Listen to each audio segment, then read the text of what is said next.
Hello, hello, hello everyone! Welcome back to Perfect Date. Last time out, we met Sherlock, and it was adorable, and we spent a little bit of time with him and Watson. Magnificent. What are we going to do today? We are going to crack on and continue with this here chapter 4, and I think we should start that with a date with Trixie, don't you? It's been a while we've known Trixie. She's always that cat stealing our stuff at the beginning to lure us away to get bitten. Let's investigate her. I can hear a strange tap-tap-tapping sound, and it grinds on my brain until I finally have to go investigate. I've been tagging cats all morning, and the sun is high in the clear blue sky now, so it's time to take my break anyway. I decide to follow the sound. I make my way further along the beach to inspect the rocks and the cliffs that run around the perimeter of the island. Tap, tap, tap. It's hard to tell if it's getting louder or if I'm just getting more consumed by it. Suddenly, the tapping stops, and I hear a new sound altogether. It's a strange gurgling, like the sounds of the babbling brook that runs through the deep forest, but I wouldn't be able to hear that all the way from the beach. I stand still and strain my ears, listening intently. There it is again. A short eruption of burbles. I look around suspiciously and notice a barely concealed opening in the contours of the rock face. I feel compelled towards it.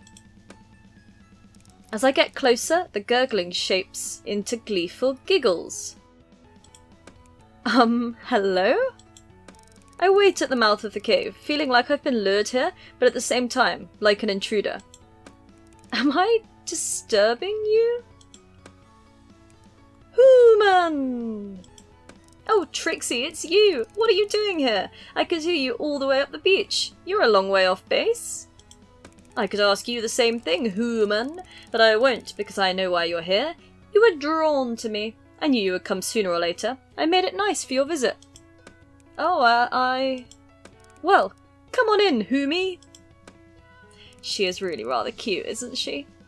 And she's disappeared into the darkness of the cave.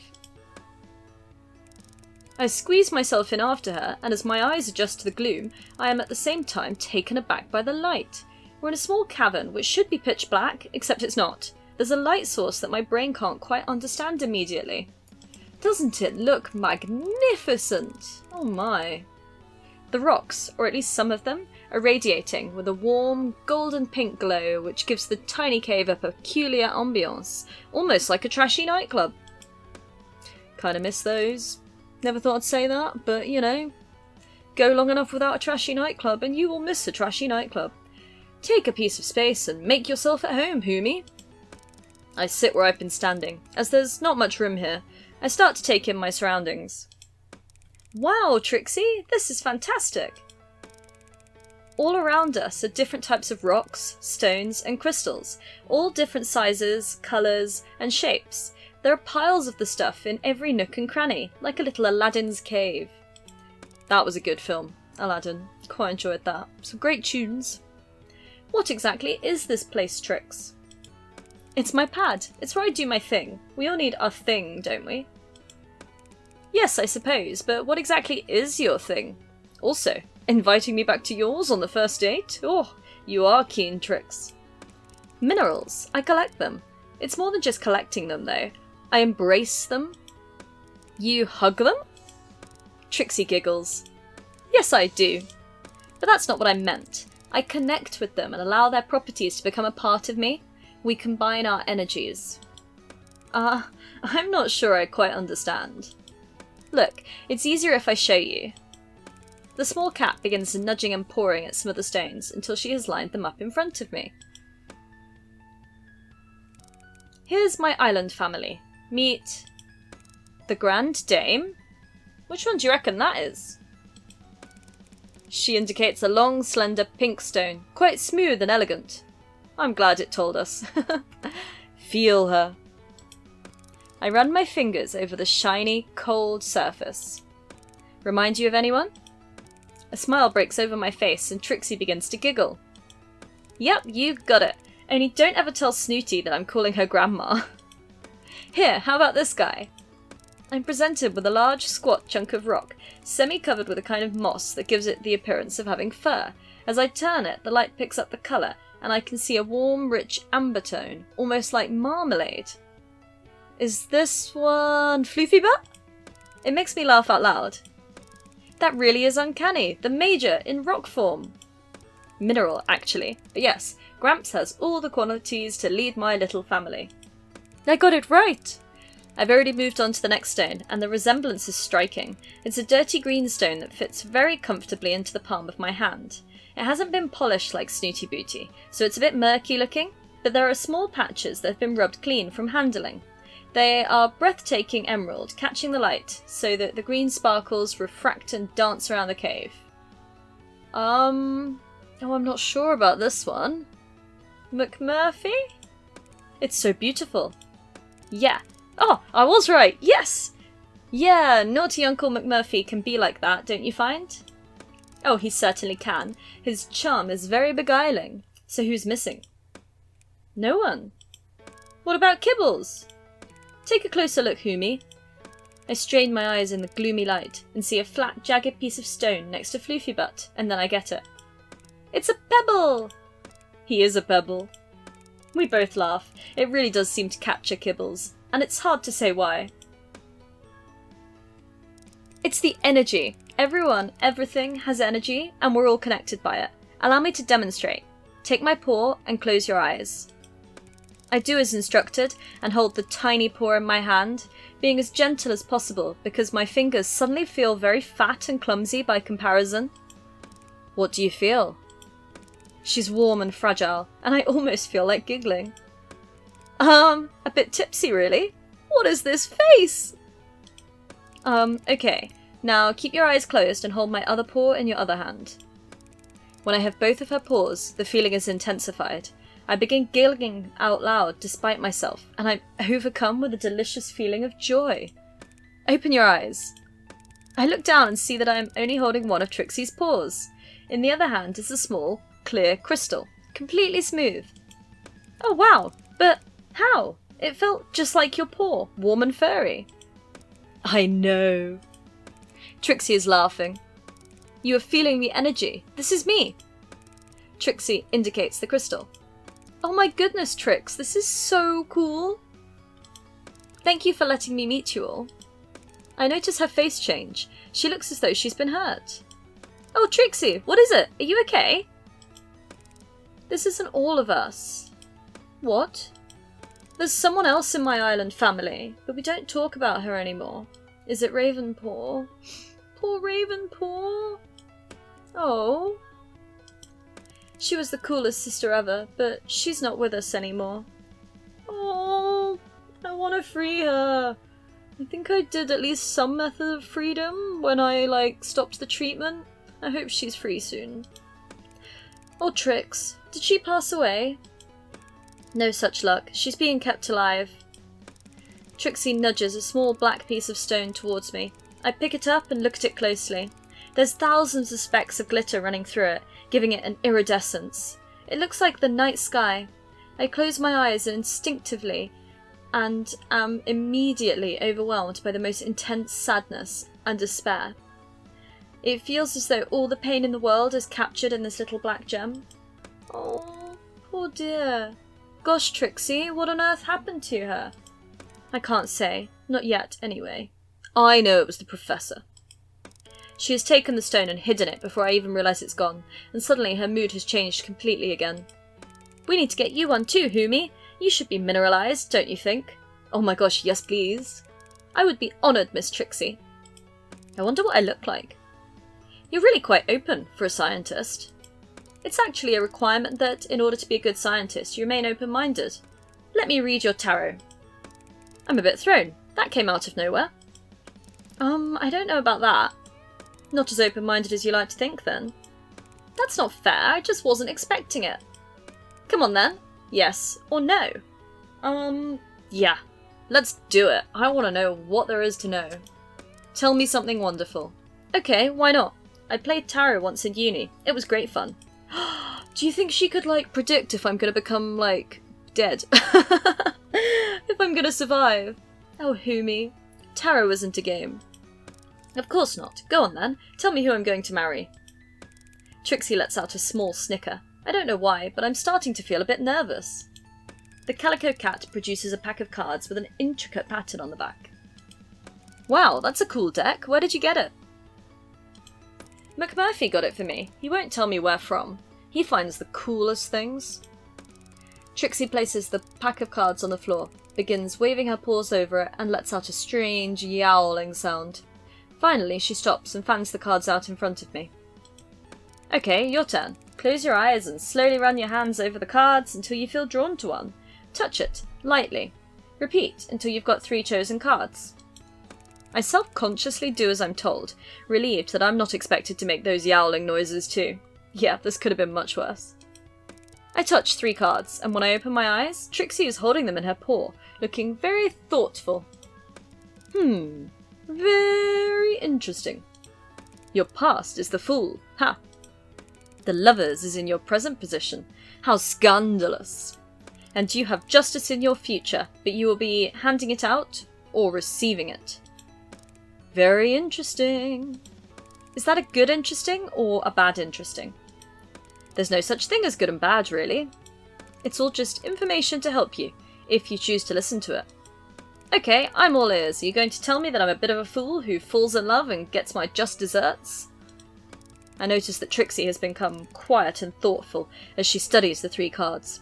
It feels like an age before she speaks. The position of this card represents your past, everything that has led you to your current situation. The Fool is all about innocence and spontaneity. It's the first card in the major arcana and signifies beginnings. The Fool portends important decisions ahead, which may not be easy to make and involve an element of risk for you. It is a powerful card, not to be underestimated. The next position is your current situation. The Lovers can be a misleading card because it suggests being all about romance, but actually it's far more about making difficult choices. Dang, and here I was thinking it was predicting my future with you, Trix. It warns that you need to consider things very carefully, because although a positive outcome is more indicated when this card is present, it also reminds us that pain is seldom avoidable. Finally, we have got your outcome card, Justice. This augurs well for you, human. It is the most karmic of the tarot cards. If you behave with integrity, loyalty and courage, you will achieve fantastic results and gain the highest possible successes. Beware though, that the sword cuts on both sides of the blade. If you sow the seeds of discord, you will reap disharmony in your life. There is a longish pause, and I realise she's finished my reading. Thank you, that was fantastic. You're really good. What did it mean? Oh really, Humi, what did I say about listening? I heard every word, I just don't know what it means. Then go away and think about it. I will. I'll try. Just remember that it's all about interpretation. And listening. Interpreting the cards is listening. You need to listen to your inner voice, and the cards will help you hear it. I have much to learn. And I am happy to teach you, Humi. She is beaming and glowing in the strange half-light of her magical cave. The effect is quite hypnotic. Well, I shall look forward to that, but right now, I have a date with a microscope. Soon, Humi. Soon. I make my way out into the bright sunshine and take a deep breath. I'm not sure what all that was about, but I think I rather liked it. Okay, well that was quite exciting. Who'd have known that Trixie's all about sort of the mystic and the prediction of life. Anyway, let's move on, shall we? Do we have any recon missions to do in this here chapter? It looks like we do. Recon 8. I've got to focus on finding an antidote. It's time to run some tests on myself and get things moving faster. I'm running out of time. Well, this doesn't sound immensely dangerous and like we're about to just jab ourselves with random things, but hey, let's do it! I've been devoting all the time I can spare to working on an antidote for the catification process.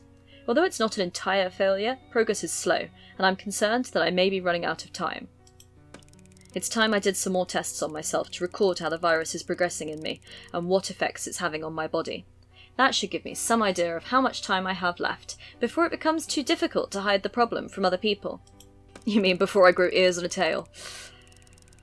That would be hard to hide. I'm sneaking around in the middle of the night because I can't risk getting found out by Professor Purrfect or the Marigolds. The only person likely to check up on what I'm doing at this hour is Zane, the security guard, and I'm confident he won't have a clue what any of this stuff means. Never underestimate Zane, though. He could be, like, in on this. I think he probably is. I start by taking my own blood. Never an easy thing. But trying to find a vein when you're also trying not to look is very tricky indeed. It takes several missed stabs before I get it right, and I take as much as I dare without making myself feel woozy. Okay, that sounds like it must be a nightmare. Like, ugh, how are you supposed to do all of that? Keep a tourniquet on your arm and still jab your own arm and attach the bottles and ugh. I take saliva swabs from the inside of my mouth, inside my nostrils, in my ears, and finally from my groin area. I seal each swab in its tube and label them 007. Corny, I know, but it makes me smile. I'm also pretty certain no one else will pay much attention to the numbers. Everything is numbered around here, so you tend to go blind to any number that isn't the particular one you're looking for. Next, I tweeze out individual hairs from my head, eyebrows, arms, legs, and groin.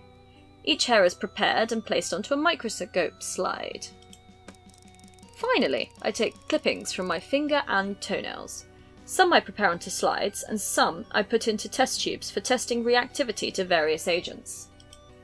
I'm quite sleepy by the time I prepared all my specimens, and I'm starting to think maybe I should freeze this lot and call it a night when I hear something moving around outside. I go and poke my head out, but it's too dark to see anything. Hello? Nothing. Is somebody there? Do you want something? This place can be very creepy sometimes. The little diversion has made me feel much more alert, and with my second wind, I decide to press on with my testing. I work steadily for the next hour and a half before I can draw any conclusions. The short-term test results indicate that not much has changed from the last time I did this. Clearly, I am not progressing very fast, which is a big relief. However, I can see some marked changes from before. Mostly these are based on the rate of cell growth and movement within the nail clippings and hair samples. Everything is growing more quickly.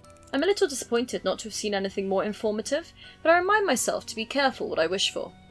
I kind of wonder if there was that much difference between an arm hair and a leg hair, but hey.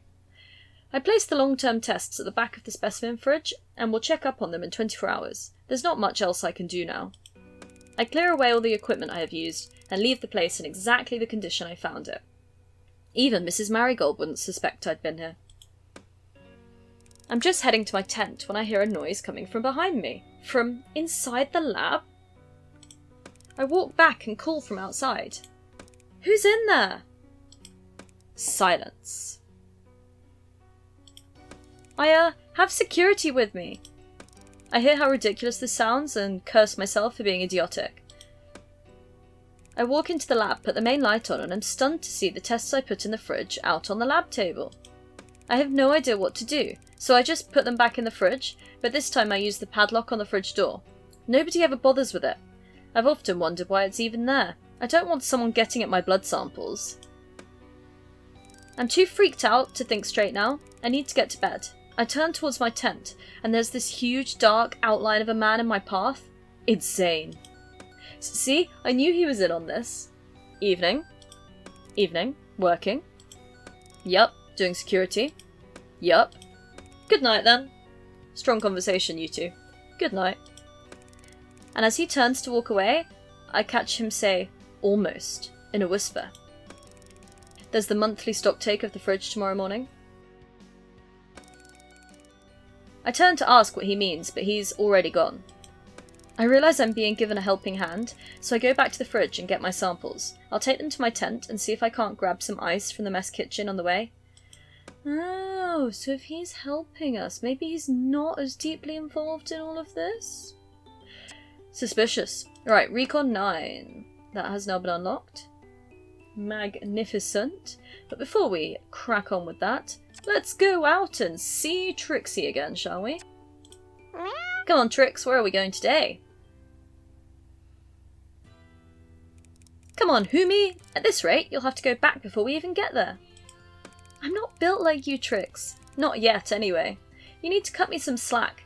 These cliffs are hard going. I'm taking an extra long lunch break today to go scavenging with Trixie.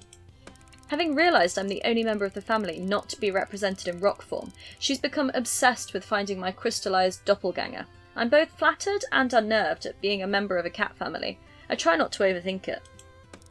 Can we take 5 so I can catch my breath, please? It's okay, we're here. It's just over this edge. Look!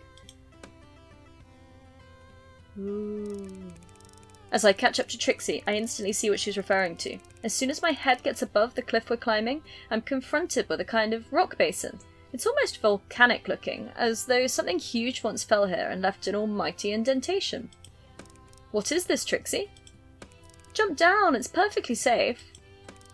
The nimble little cat has made it down to the plateau in a couple of swift leaps, and is looking up as though encouraging a child into a swimming pool. It's easy, just spring up and glide down. You know, that thing that humans do all the time. Yeah. Possibly less easy, Trix. For you, maybe. I'm a lot less cat than you might think. But as I stumble around, I find it surprisingly easy to find my footing, and my legs feel springier somehow, taking me higher than I expected when I jump. The landing feels soft and sure-footed. Maybe all this island exercise is making me fitter. Bravo! Maybe you're a lot less human than you might think. When I've stopped feeling pleased with myself and taken my surroundings, I have to catch my breath. I feel as though I'm standing in a prehistoric time warp. Where are we? What is this? Haha! Close your mouth, Humi! The Lucilites will get in. The what? Never mind, just get some of this and dodge for the high road. Ah, some of the expressions you use, Trix. You do make me laugh. Were you born on this island? She's clawing at the rock like it's a scratch post. My parents brought me here in 1967. It's quite an impressively long life for a cat. Really? Wow. Do you remember? No, the last one told me. You mean the person who worked here before me? How did... But I'm silenced by her abrupt interruption. Yeah, how did they know? It's not exactly like people keep strict records for who's a kitty parent, is it? I don't know. Thanks for all the help. I realise that I've done nothing and jump up to see what I can do, but Trix seems to have what she came here for. Take this. It's a shard of black and silver. Hold it in your hands and feel the character. Try to blend with it. I do as I'm told, but the only thing I feel is foolish. I'm not sure. Perhaps I'm not very rock-like? Mineral. Sorry.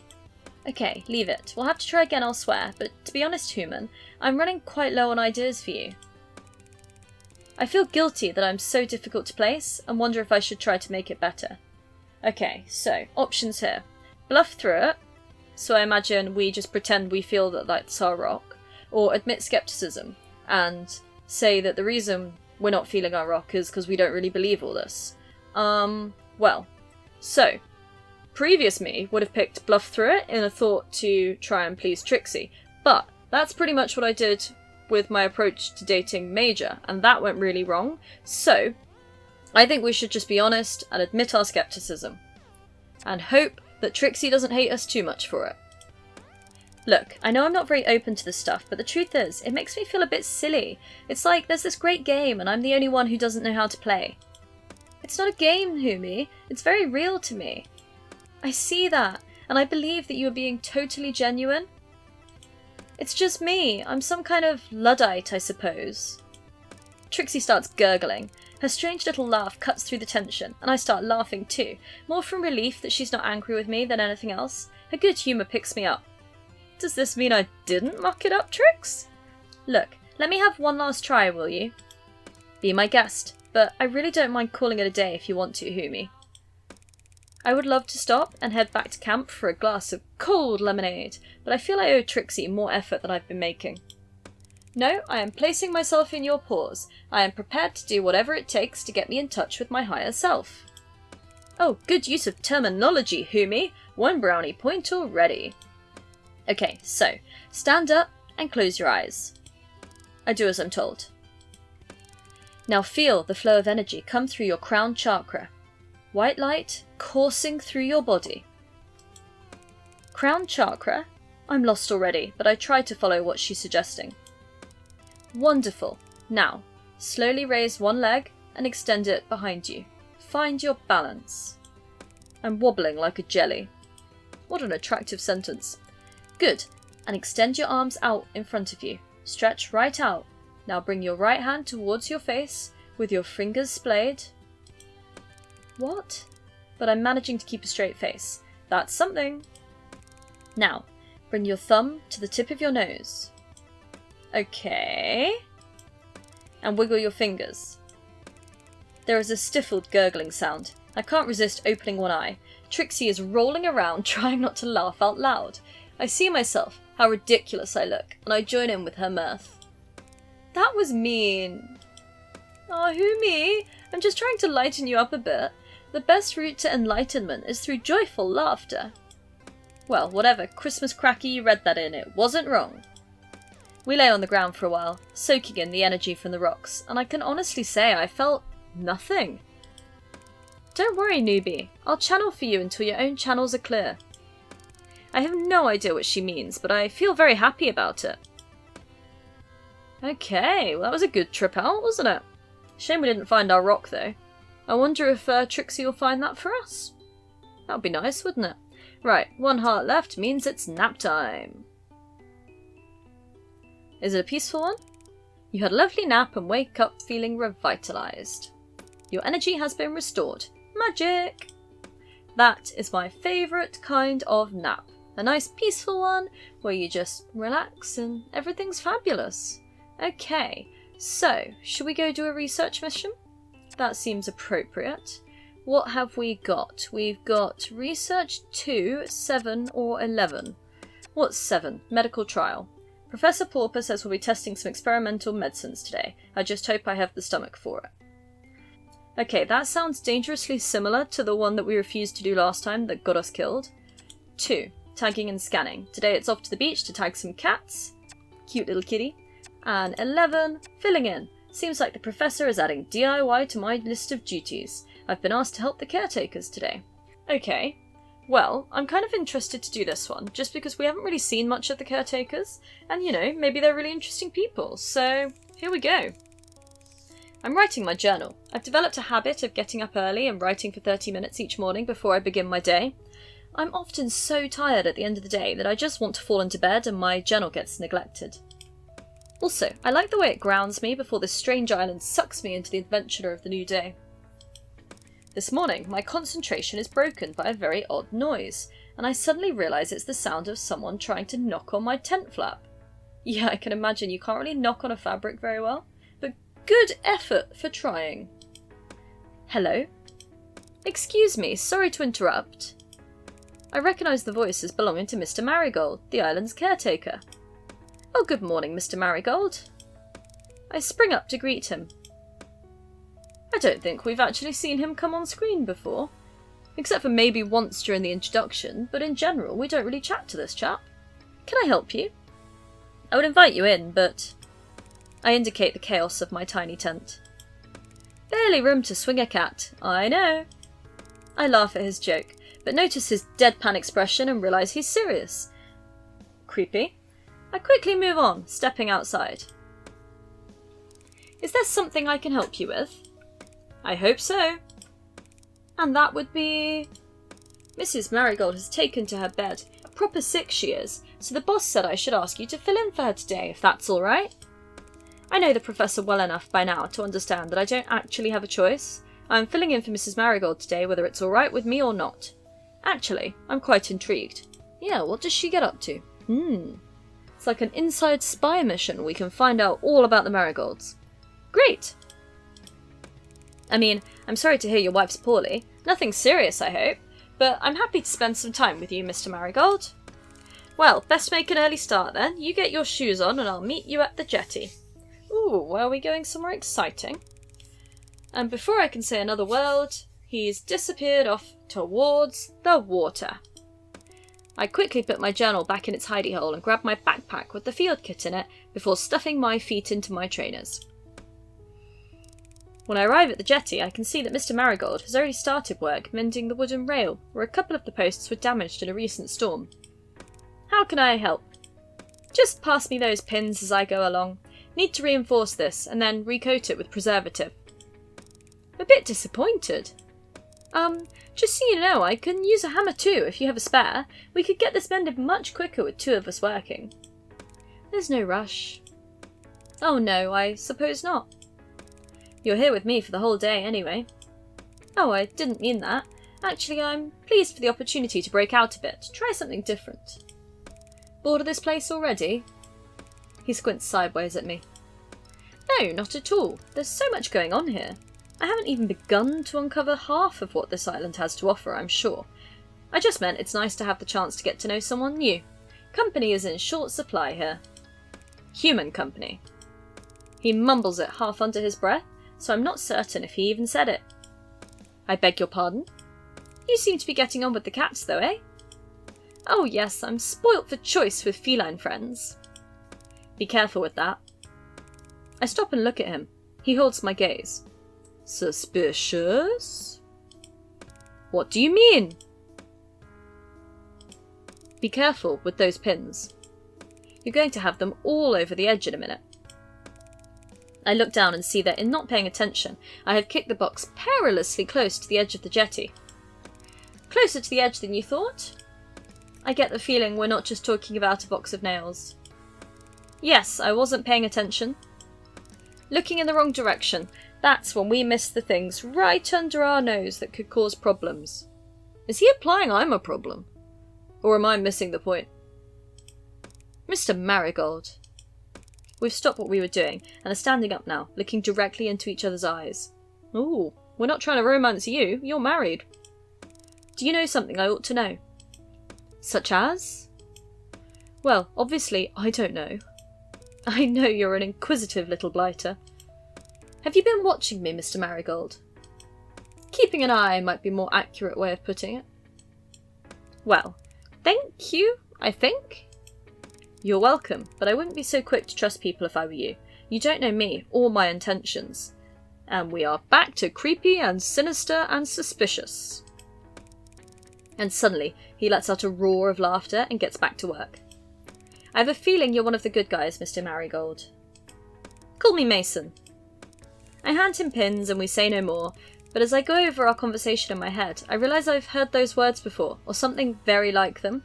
The nameless message on my catalogue. Be careful who you trust. And it hits me. Oh, is it him? Mr. Marigold is my messenger. Interesting. I wonder why. Why is he messaging us? Oh gosh, this mystery is just all getting more and more mysterious, isn't it? Well, you know the answer here. Let's have some more fluff time with Trixie. Oh gosh, look how gorgeous this is. It's like sunset. The sun has almost set, a large orange orb so low in the sky. I feel I could reach out and touch it. Wouldn't recommend it even if you could. Maybe this is what Trixie wanted me to see.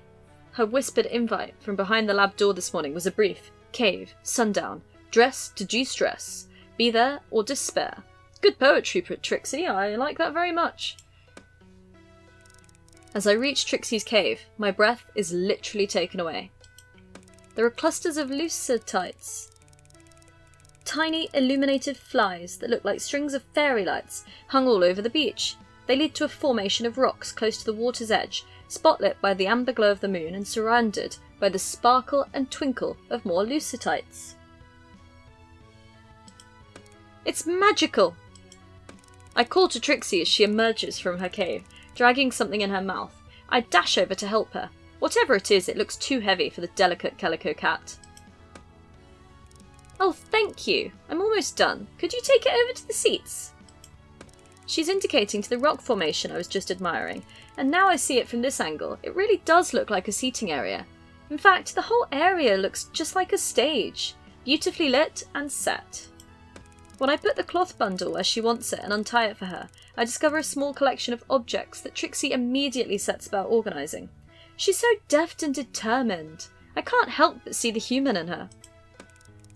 Can I do anything? This looks fabulous, Trix. How did you manage to stage the lucetites?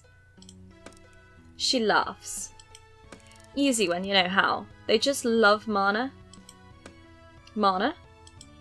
The mana from the heaven flowers, look! She takes a flower from the garland she's pulling from the cloth bag and punctures the bulbous centre with her claw. A few drops of clear, sticky liquid ooze out, instantly attracting a tiny swarm of sparkling flies. What is it? Taste it, go ahead. It's safe, Humi. Actually, it's delicious. I gingerly touch a droplet with the tip of my pinky and put it on the tip of my tongue. It's sweet and spicy, like cinnamon and honey. She's right, it's delicious! The garland is now around my neck, and I look like I'm wearing a necklace of dancing lights. Trixie has nudged a much smaller garland onto her head, and the effect is stunning. You have a halo! Oh, and we have little hearts. Trixie giggles.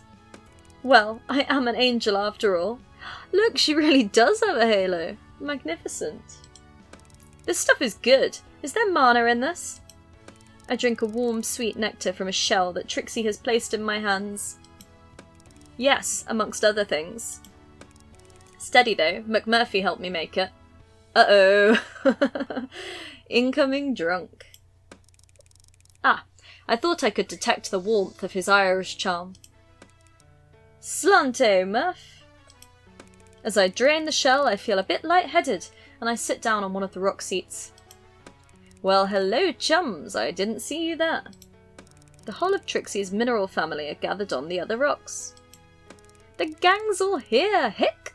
This is a lovely treat, Trixie, thank you. Oh, but the main event is only just beginning. Ahem. I would like to present, for your pleasure and delectation, Mademoiselle Trixie-belle. I clap enthusiastically, but have no idea what's going on. I'm having a ball anyway. And then it begins. Trixie has taken centre stage, throws her head to the full moon, and lets out the most almighty sound. It's long and loud and weird. A strange concoction of meowing, hissing and purring, all together in a cacophony of ear-piercing caterwauling. For a moment I'm confused, but it's like another part of me starts to take over, a part of me that understands this awful racket, and my ears rearrange what I'm hearing until it sounds like singing. Beautiful singing, sad and plaintive, and then rising to hopeful and rousing until I'm compelled to join in. I throw back my head and make a sound I didn't know I could make. Come on, Humi, come up here! Trixie is inviting me to join her on the stage. I'm momentarily brought back to my senses, aware of who I am, and it jolts me. What the hell am I doing out here on the beach, at night, with a clouder of yowling cats? Part of me feels like I'm intruding. It's voyeuristic, and I feel uncomfortable. Join me! But there's another part of me that wants to cut loose and allow myself to experience all of it. I mean, in for a penny, in for a pound. We're gonna become a cat if we don't fix this, disease, right? So let's do it. Let's follow those feline instincts and become a great singer. I leap gracefully onto the platform next to Trixie. From here, the view is even more astonishing. There are cats swarming in front of the rocks and the undergrowth to join us. We are all harmonising as though we are one entity. Tails intertwine as lucitites dance around us. Trixie has begun a kind of dance, stretching and twisting her whole body. She looks elastic. I begin gyrating too, and it feels fantastic. Every muscle and sinew is malleable. I'm in total control of my entire anatomy. Before I have time to take in what changed, I'm running at full pelt, with Trixie following, and behind her a whole string of cats, all scampering in a serpentine line, with me at the head. I weave around rocks, right up to the water's edge. We're doing a kitty conga! Oh, I love it! Then suddenly, it all changes again, and we are reaching up towards the moon. Cats standing on their hind legs, front legs stretching up and swaying, as though being blown in the warm breeze, the moon melting its amber glow over us until, suddenly, I feel a wave of nausea wash over me. Uh-oh. I break from the other revellers and crawl on my hands and knees a little way up the beach. It feels less potent here, and I lay down for a while and let the sounds of the yowling cats sing me to sleep. Aww. Well, that sounds rather lovely. Not a bad evening out. Okay. Right, shall we investigate that other Recon mission that we unlocked? I believe, yes, here it is, Recon number 9. Today the Marigolds are clearing out the lab's inventory. I should probably be there too, I might find something useful. And then again, I might not, but you never quite know, do you? Mystery. I know my morning alarm is ringing, but I can barely lift my eyelids. I'm not sure if I'm looking forward to today or dreading it. I promised to go in 2 hours early to help with the monthly inventory and deep cleanse of the lab. It's not the work I'm anxious about, but the fact I'm doing it with the Marigolds. I guess Mrs. Marigold is back to full health then, which is good. They're an odd pair. They certainly don't say much, and I quite often feel that they're judging me. Oh well, the sooner I get there, the sooner it'll be over. I don't like that expression. It's like I'm still getting up early, so it's not really any sooner, is it? It's just... I don't know. As I approach the lab, I can hear their voices, raised in stage-type whispers. They're obviously having a row that they don't want anyone else to hear. I loiter around for a few minutes to see if I can pick up any tidbits that would be helpful. I'm not nosy, I'm just curious. I mean... It's a cat, Mason, okay? A cat. All it cares about is sleeping and eating. It's still a living thing, Maura. A living thing? It's glorified vermin is what it is. You're putting us at risk. He isn't the sort of person to mess with, Mason. Loyalty to the company is the #1 priority in their eyes. I have been loyal. It's my allegiance that's changing, not my loyalty. Do you know how ridiculous you sound? Allegiance to who? A bunch of cats? Maura, you know they're not just cats? You knew when we signed our contracts. Not fully. It's different anyway, in real life. Living with them. Knowing with them. Knowing them? You know what I mean. If you mess this up, we'll be destitute, at best. Oh my gosh, I'm so on Mr. Marigold's side. Core. Good morning. Ah, you're here. I'm not late, am I? Not at all. We were just discussing how to proceed. They exchange glances.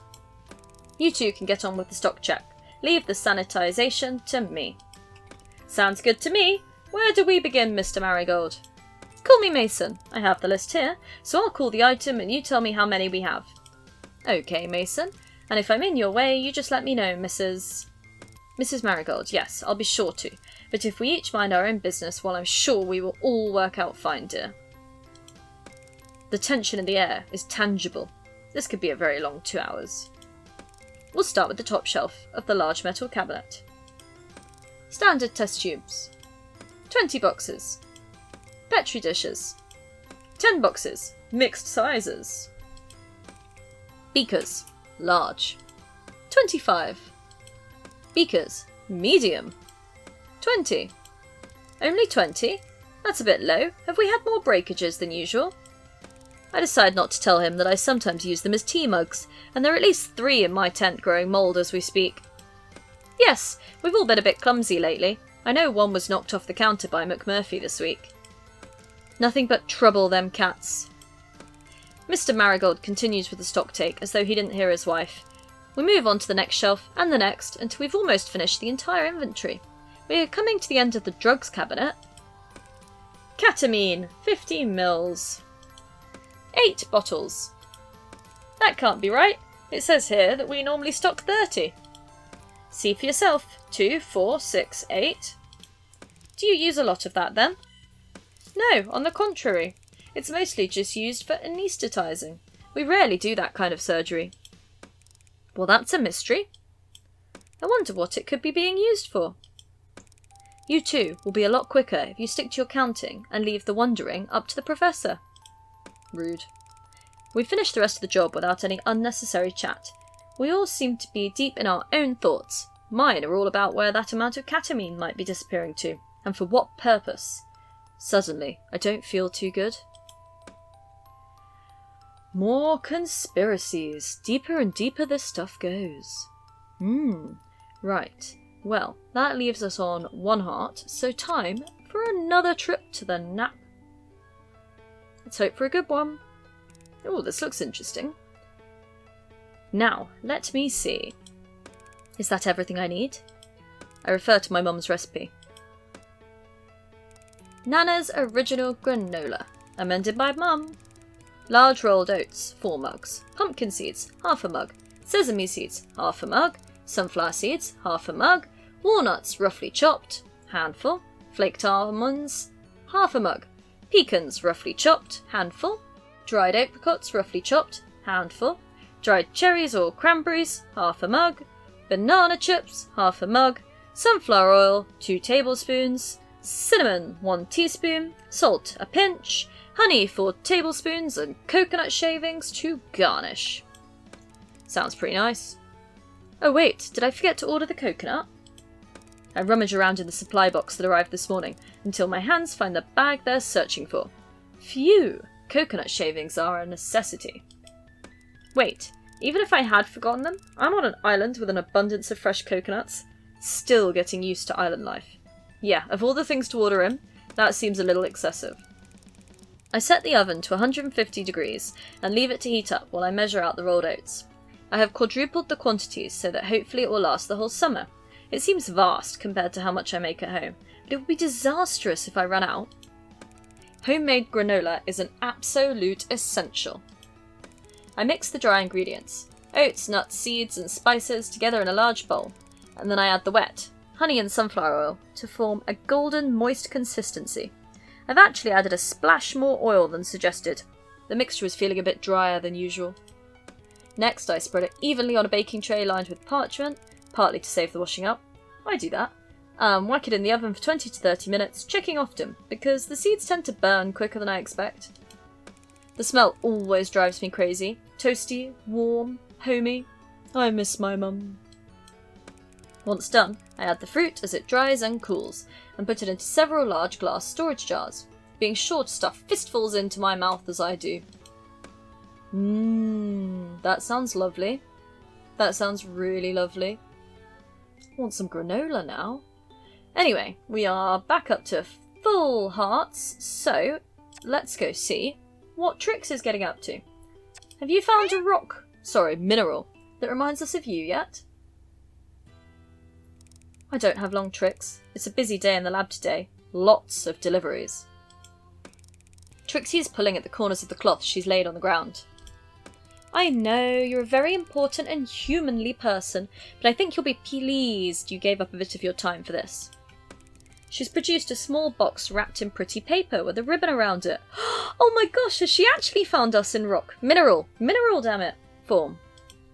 Oh my gosh, where did you get this from? Did you wrap it yourself? There's no need to sound so surprised. I thought you knew by now I'm a very clever cat. Well, open it. I am always impressed by how much stuff these cats can do without thumbs. Oh, I don't want to spoil it, but... I tear off the paper and bows, and as I toss them away, Trixie leaps on them, delightedly playing cat and mouse. Come on, Humi. Need help? No, it's mine. We tussle for the box playfully, and eventually I retrieve it and take off the lid. Oh wow, Trix, it's a... Quakestone!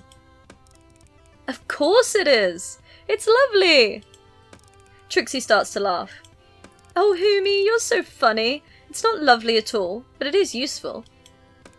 She's right, it's not lovely. It's an ugly-looking chunk of stone, about the size of a walnut, pinkish grey, but mostly grey. I genuinely have no idea what one of these things does. Useful? Does it do something? Pick it up! I take the lump from the box and instantly feel a vibration in my hand. Whoa, that's weird. What is it? The feeling is spreading up my arm and through my torso. Can you feel it? That's the quake. It's from the danger zone. What? You went to the danger zone? Well, no, not personally, but I know someone who has. Who? And how? Quakestone. It alters your energy, transforms your frequency. It makes you in tune with the danger zone, so you don't get zapped. Wait, are you saying that if I hold this, I could go into Elder Cat territory? That's right, Humi. That's my gift to you. Protection. Okay, this is a magnificent gift. I have 100 questions competing to be asked, but I know I have to get back to the lab. Trixie, you are an angel. Let's meet up another time to discuss where you got this and how to use it. That's wow. That could be so useful. Why didn't we get that, like, 10 missions ago? Oh, and a new Recon has been unlocked. We could have done all kinds of things. We could have gone to the danger zone and spoken to some elder cats. Right, well, I vote it's time to look into that Recon then. See if we can't investigate this stone. The stone that Trixie found is fascinating. I've just got to take a closer look at it. Okay. Stone time! The professor is away on an overnight trip to the mainland, so I've got the lab to myself for a while. I've been running tests on the quake stone that Trixie gave me for hours now, and I'm no closer to understanding how it works. It emits a constant pulse, but I can't figure out where the energy needed to generate the vibration is coming from. Looking at it under the microscope, the structure seems less like a gem and more organic. It looks like very smooth interlocking scales, which move and shift very slowly. It's as if the rock breathes. I sit back and try to clear my head. I wonder. An idea has been half forming at the back of my mind all day, and now it's loud and clear. I need to go to the Elder Cat's territory and see if I can't join up some of the dots in situ. I decided it would be foolhardy to head to the danger zone alone, so I alert McMurphy to my plan, and he agrees to meet me there. I throw a few things that I think could come in handy into my backpack and set off, swinging by Zane briefly to let him know I'm out of the grounds for a couple of hours. Interesting. He's on his seat down by the water's edge. Hey Zane, waiting for the supply boat? He doesn't bother to look up from his paper. No, that's not till tomorrow, to bring the professor back. Ah, okay. Just catching some rays then, eh? He carries on looking at his paper and doesn't respond. Well, just wanted to let you know that I'm going on a field trip today. Now he shows an interest. Aren't you meant to stay in camp when the professor is away, in case something happens to one of the cats? Yes, strictly speaking, but everyone is doing fine and I only intend to be gone for an hour or two. You can cope, can't you? It's not a question of me coping, it's a question of you breaking the rules. Well, why did we tell him then? Then we wouldn't have had to deal with this. Gah. My heart sinks. But if it's important, then I expect you have to do what you think is right. Oh, well, that's good. I'm taken aback. I get the feeling he's given me his blessing without saying it. Thanks, Zane. Wise words. I'm confused. Not gonna complain, but I'm confused. I turn to head back up the jetty path. But it might be a good idea to let me know where you're going, just in case. They're all fine, I promise you. My concern was for you. Oh, Zane, I'm touched. But I'll be fine too. Thanks for caring. Even so. I feel under pressure to tell him where I'm going, but I'm worried he'll stop me. I decide to come clean and hope for the best. No, no, no. Why would you do that? Silly Billy. Just tell him some lie that you're going to, like, the beach, and then it'll be fine. I'm heading up to the other end of the island. To the danger zone? Elder territory, yes. Be careful then. I will. He's definitely going to report you to the professor. And I get away before he can change his mind. I wonder why he was so easy about me sneaking off to the danger zone while the professor is away. Maybe Zane's not so bad after all. Or maybe he just, like, wants to report you. I don't know. Stranger things have happened in this place.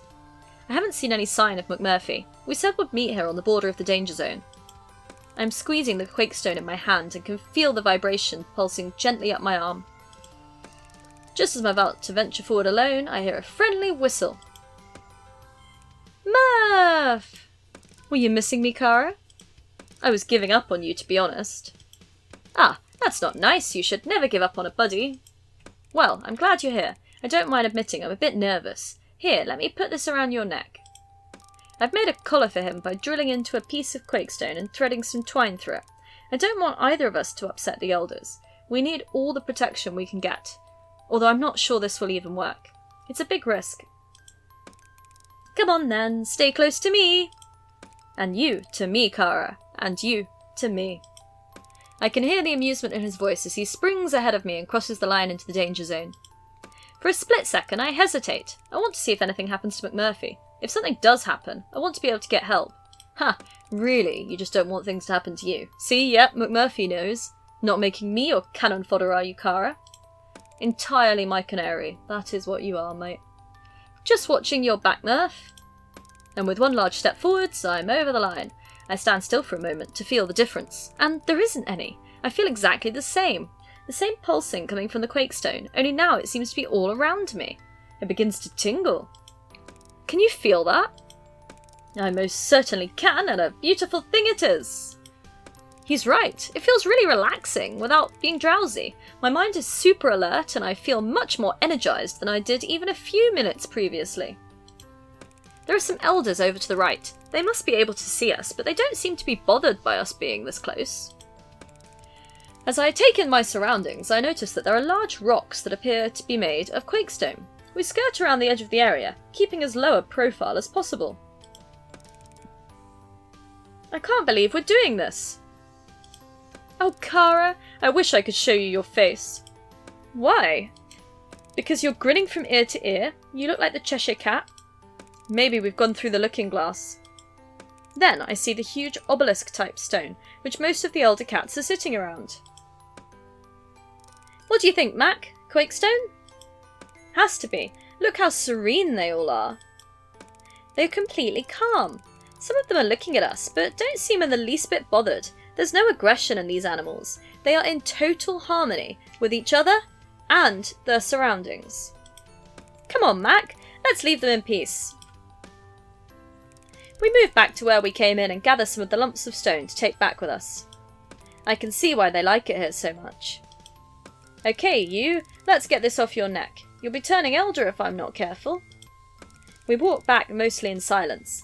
It's a nice silence. Contented. Well, that was cool. I wonder if you do stay in proximity to the stone if it does turn you elder. Like, how much time would you have to spend around the stone and all of this kind of jazz? Interesting. Let's get on with a piece of research. Let's do number 2. Off to the beach to tag some cats. That's something I can get behind. Here, kitty, kitty. I'm on a tag and scan rotation. The sun is beginning to set and the beach is cooler. This is hunting time, so in theory, more cats will be drawn out from their hidey holes. Except nothing else living lives on the island, does it? So what are they going to hunt? A coconut? Oh my gosh, although a coconut's kind of... well, it's grown from a tree, which is living, so... yeah, what do I know? The other time for tagging is midday, when they're at their laziest, but I find the heat too intense to come to this part of the island at that time. Something catches my eye and leads me into the forest. Ooh, here, kitty. Just me. Oh, hey, Kibbles, how's it going? Define it. Ooh, what's that thing? Kibbles is already eyeing my chipping pen. Looks like a weapon. Is it a weapon? No. Well, kind of. Do you want me to show you how it works? Kibbles gives me an exasperated look. How dumb do you think I am, human? Look, you'd be doing me a huge favour if you just let me use this thing on you. Oh yeah? Yes, I don't think I can actually tag you twice, but I need all the practice I can get. Well then, catch me if you can! I hear a "Nyah!" echo through the forest as Kibbles seems to disappear before my very eyes. Impressive! How did you do that? Kibbles! Come back! I won't shoot you, okay? I'll even let you have a go if you can show me how he disappeared so fast. He won't come back now? Ooh, who are you, brown kitty? The new voice startles me. He's like the Scarlet Pimpernel. I turn to see a mid-sized brown-haired cat scratching at the trunk of a tree. Hello, look at you. You're rather beautiful, aren't you? Oh, hello. I don't think we've met before. My name's... I know who you are, Turntail. The island is buzzing with news about you. What do you mean, Turntail? Turntail? What does that even mean? I realise I'm going to have to scan her. Kibbles leaps from nowhere and pins the new cat to the floor. Shoot her! Nya ha ha ha! Sorry. This won't hurt. It's for your own good. It's so we can make sure you stay safe and healthy and... I seize my opportunity and move fast. I've already grabbed the scruff of her neck, and before I finish speaking, I've pressed the gun between her shoulder blades and released the microchip. There, all done. Wasn't so bad, was it? Whoa! Awesome! Can I shoot the next one? I doubt that, Kibbles. I wiggle my thumbs in his direction. Oh man, I gotta get me some of those. Can I get up now? I have things to do. Kibbles? He remains pinned to the other cat. I reach for the spray bottle in my pocket and he leaps away with a laugh. What the heck have I got in that spray bottle? Off you go then, to do your things. Anything I can help you with? No, just duties. Duties, duties, duties. Must get everything done. Oh, okay. I'm gonna have to enter data for you in this catalogue. How about we call you B? B? Because you're so busy. Busy bee. Look, B, it would be good if I could get you to come to the camp to check you over and make a note of your details. If you want to drop by when you're free, that would be great. Otherwise I'll have to come back with a cat carrier. Not so great. I'll come by. I know the place. The cat slinks off. Do you know her, Kibbs? Kibbles emerges from his hiding place in a tree. Yeah, I know her. Is she okay? She seems a bit unhappy. Oh, she's fine. She's just like you is all. Like me? What do you mean? You're the scientist. You work it out? Kibbles vanishes again. Okay. Well, that was interesting. Bee was rather a lovely looking cat, wasn't she? What have we got next on the agenda? It looks like it's rest time, for we are down to one heart again. What are we going to get up to today? Not granola, it seems. I've decided to catch up on some rest and relaxation, like the professor keeps telling me to do, so I've come down to the jetty where Zane usually sits. Today isn't a delivery day, and as I was hoping, he's nowhere in sight. I sit with my legs dangling over the edge and take out my sketchbook and pencils. I haven't done this in ages. It's so peaceful. I can get lost in my own little world while I'm drawing. I tried doing a couple of landscapes. The mountain range in the distance, the trees of the forest, but nothing is really grabbing me. Then, as I'm daydreaming, staring into the water, I notice the patterns that the ripples form on the surface.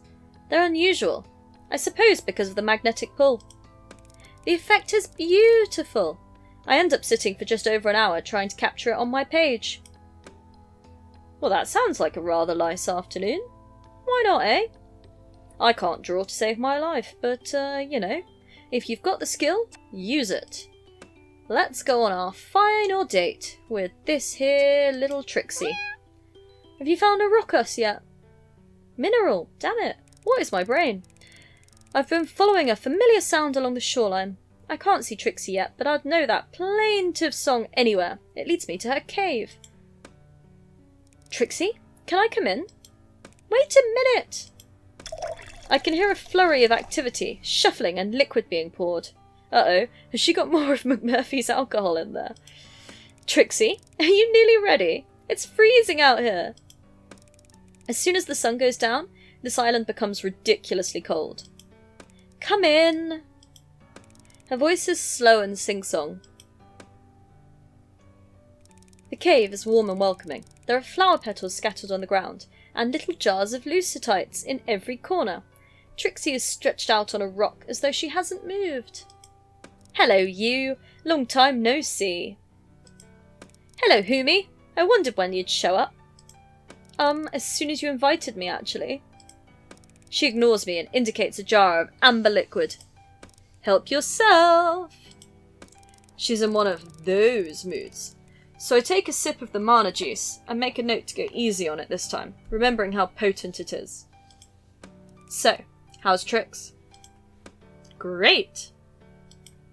You've not been around for a few days.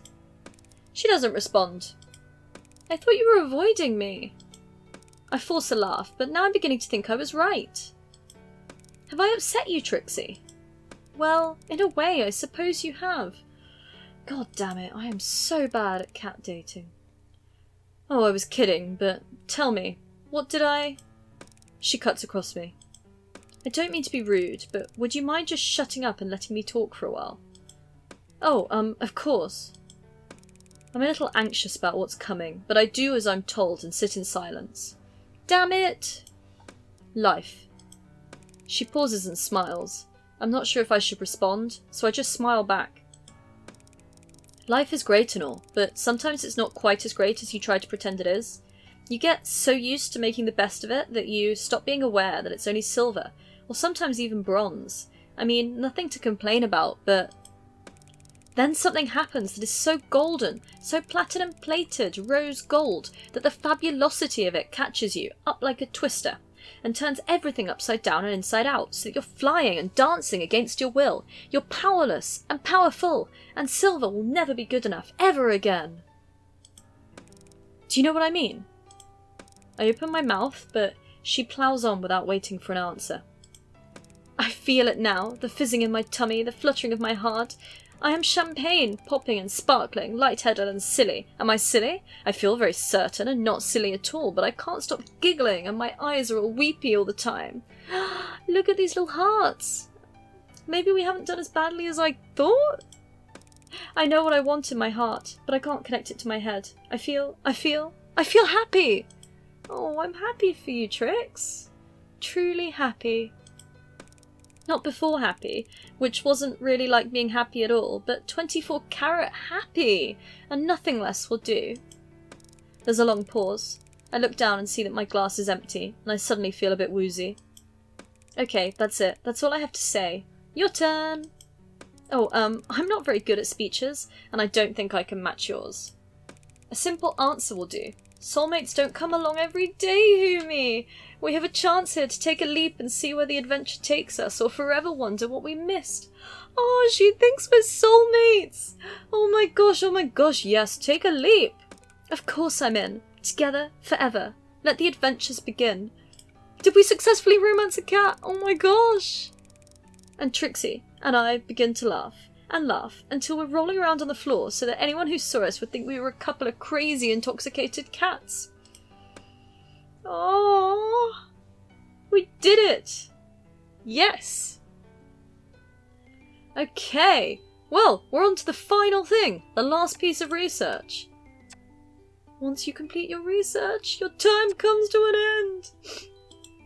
I don't want it to, but I'm ready. Okay, well, it looks like Research 7 it is. Medical trial. Uh-oh.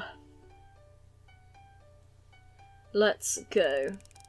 I arrive at the lab a little later than usual today. I got held up by the incredibly important task of petting all the cats I saw on the way in. Really crucial stuff. As I enter, I see a large, unmarked wooden box on the table. Morning, Professor. I wasn't expecting you to be working alongside me today. I'm not, I'm afraid. I'm actually in rather a hurry, but I needed to explain to you a new protocol I'd like you to carry out for me. This is the same as last time, but I know that if I choose not to do it again, I'm gonna die again. He opens the lid of the crate, and inside are rows of small clear bottles, each containing white fluid. What's this? Milk? No, these are samples from our offshore lab. Samples of what? So many questions.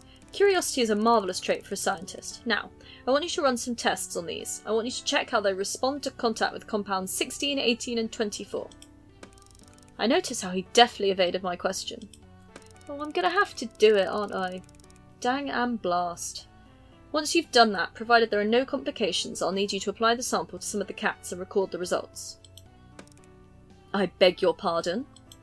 Apply the sample to the cats, Caitlin. We're looking for very specific reactions.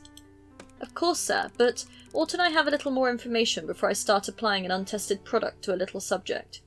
Yes. Look, Caitlin, I understand your concerns. Of course I do. However, once in a while, one has to trim the red tape, and this is one of those occasions. Now, I really am in the most awful rush, my dear, but I have complete faith in you. And suddenly I'm alone. I pick up one of the samples from the box. It looks like a miniature milk bottle, but the fluid inside is creamier than milk. I retrieve the compounds from the cabinet that the professor wanted me to test, and spend some time combining them with the sample. From what I can tell, the compounds are some kind of organic material, but no one has told me what they came from, or what they actually are. I look at them under the microscope, one by one, and add a little bit of the sample. It's a bit like glue, so it's hard to get it to combine, but once I do, something odd happens. The dead cells that make up the compounds start to move excitedly. They aren't coming back to life exactly, but they are behaving like living cells. I have no idea what this stuff is, or its intended use, but I do know that I feel uncomfortable applying it to live subjects. I look at the cats in their cages. They look back at me with trusting eyes. I hate that I'm doing this, but I have to administer it, because we all know what happens if I don't. Oh, I'm so sorry. I suppose I have no choice. The professor will fire me if I don't do the job I was hired to do. I tried to stay professional and detached. I open one of the crates and retrieve Muffin, a slightly plump Persian. She starts purring as soon as I touch her. She's a little older than the other cats and loves the attention. Oh, I'm feeling guilty already. I hope this stuff doesn't harm her. I set her down on the counter, get a little of the sample and apply it gently to one of her legs. She seems a bit put out, but she's still purring. That's a good sign. I wonder if it'll, like, reverse aging or something, because she's an older cat and it re-enhances dead cells. I don't know. I wait about 20 minutes and nothing has happened. Hopefully another good sign? I apply a little more to the back of her neck this time. I feel really uncomfortable doing this without any recommended dosage or guidelines. Flying blind goes against all of my training to date, but I have to have faith that the professor knows what he's doing. This is his project after all. After another 20 minutes, I don't notice anything physical, although Muffin does seem to be a little bit more energetic than usual. She's happily chasing my pen across the counter. I wrestle the pen out of her grip and make some notes of my observations and place her gently back in her crate. I decide to spend the night in the lab. I don't want to leave her alone, just in case anything happens. But by 4 AM, Muffin is sleeping soundly, and I can't keep my eyes open any longer, so I head back to my tent. Okay, well, she's still alive. It could be worse. We've unlocked Research 8. I'm still suspicious, but you know, what can you do? Right, is this the point where we go and get shot? That seems to be the part we've reached, so I come to the forest to gather my thoughts. Oh, not the dock. Maybe we are going to speak to Trixie before we leave? I don't know. This morning I noticed another change in my appearance. Up until now it's been easy to cover up my transition. I just had to keep on top of removing the excess body hair. Even the stub of a tail that appeared a few days ago hasn't been a problem. Who'd see it? But this new development is definitely a turning point. How am I going to explain the fact that my pupils have turned into vertical slits? Interesting. I can't risk anyone seeing me like this, so I'm going to hide out for a while and see what happens. Well, I imagine you're going to become a cat. I'm exhausted. Can we stop for a second to catch our breath? Oh my god, I'm a cat! I'm actually a cat! I'm not dead, and I'm a cat! What? You're an old cat. We've only been dancing for an hour. You dance, I'll watch.